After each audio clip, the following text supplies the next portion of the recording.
noqdee addoomihiisii addoon ka miduu u yeedhay maalin wuxuu idhi lacagtan qaad abudar alkhifaari u gee hadduu lacagtaa abudar hadduu lacagtaa kaa qaatana xor baa tahay buu ka yidhi xor waa ku xoreeyey abudarna markaa magaalada madiina dibaddeeduu degganaa ribda meel la yidhaah oo cusmaan binu cafaan baa ku yidhi halkaa u guur adigu waayo waa nin zaahida buu ahaa qarnigii nebigaad mooddaa inuu jooga isagu dadkan taabiciintaee diinta ku soo gadaal dambe ka yimid ay adduunyaday la yimaadeen oo dhanna uu nafinaya isagu dharkii nebi maxamed uu kaga dhintay buu sitaa weli cariishkii nebi maxamed uu ku ogaana uu galaa cuntadii cahdigii nebiga la cunayana weli uu cuna isagu abudar alkhifaariyi radia allahu canhu marka ninkii addoonka ah lacagtii buu la soo orday meesha ma soo dhigan nin baa lacag diidi kara soo sidaa ma hinde ma nin baa lacag diidaya waa iska jecel lahay oo u yimiday uu salaamay wuxuu idhi amiirkii mu'miniinta cuثmaan baan salaankaaga sidaa waan kaa qaaday bal warran isaga ka warran daar alkhilaafa ka warran masjidii nebiga ka warran muslimiinta xaalkooga ka warran markuu uga warramay ayuu yidhi lacagtana uu ii soo dhiibo wuxuu yidhi abudar u gee lacagtaas markaasuu yidhi maxaan ka dhigaa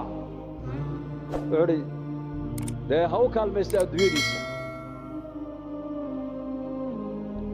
markaasuu yidhi u celiyo waxaad ka tidhaahdaa anigu uma baahniye cid iiga baahi badan baa madiino joogtee ciddaasii ka dhab uu yidhi innaga maanta lacag nin diidi karaa uu yar yahay maanta zamankan waayo waxay naga dhaadhacsan lacagtu waxbay tartaa iyaga waxaa ka dhaadhacsanayd may lacagtu wax ma tarto ka wax taro waa ilaahay baahidayda ilaahay baa ii daboolaya xaajaadkayga ilaahay baa ii quminaya waxaan u baahanahay ilaahay baa ii haya cid kale wax iima hayso lacag uma baahni baa ka dhaadhacsanayd iyaka laakiin ilaahay amarkiisaan u baahanahay ducaan haystaa salaad baan haystaa istikfaar baan haystaa qur'aan baan haystaa acmaal baan haystaa qalbiguna wuxuu ku xasilaya waa diin weyn adduunye maaha markaasuu ninkii yaabay war iska qaado may u celi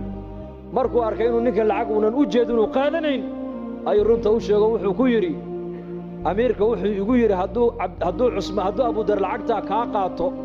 xor baa tahay buu igu yidhiye aar walaal addoonnimada han ka baxee i xoreeyoo lacagtan iga qaada buu ka yidhi markaasuu yidhi kaa qaadan maayo waxaad doonto akhri markaasuu yidhi or iga qaado oo ii naxariiso maxaan kuugu naxariistaa haddaad lacagtaa iga qaadato waan xoroobay buu ka yidhi wuxuu ku yidhi abudar dhegayso hadalkuu ku yidhi eeg haddaad adigu qaadashada lacagta aan kaa qaaday aad ku xoroobayso anna addoon baan ku noqonayaa buu yidhi marka halka adoo aad ka baxday inaan anu galo ma jecli buu ka yidhi anuu addoon xor aan ahay buu yidhi xor bas uu yaabay ninkii lacagta isagoo wadu cusmaan u keenay wuxuu idhi waad ogayd markaad igu lahayd hadduu lacagtaa kaa qaato xor baa tahay